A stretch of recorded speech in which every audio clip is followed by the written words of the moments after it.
wake up to beeping. Where am I? The next thing I hear is voices. I find it difficult to make out what they're saying. Eventually, I hear some. Looks like you're finally coming around.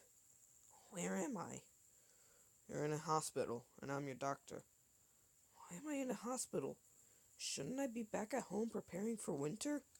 Well, sure, if you hadn't taken such a beating. That grabbed my attention.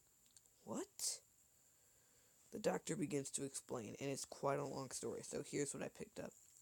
It's been around a week since I went unconscious. When I blacked out, Vulcan thought I was faking it to get out of the discussion. He started to beat me in an attempt to wake me up, and when my mom saw I wasn't waking up, she immediately dialed 911.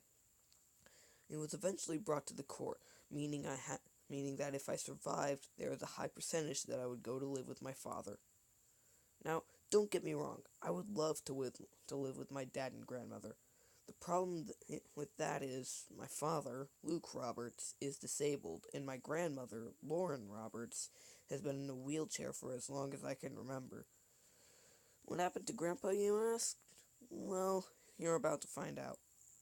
I was taking in the fact that I might die when the doctor asked something out of nowhere. What was with the switchblade, kid? You know carrying that stuff is illegal, right? It is?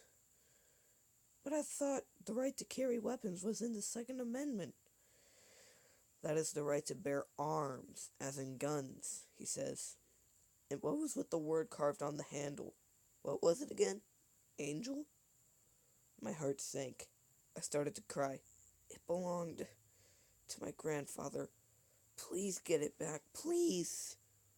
Yes. The switchblade I carry in my pocket formerly belonged to my grandfather, Angel Roberts. What happened to him? Brain cancer, I tell him. By the time they caught it, there was no way to cure it. All we could do was watch him die. The doctor seemed to understand. Sorry for your loss, kid, but carrying that stuff is illegal. Can you put it up for a while? Yeah, I tell him. I didn't know.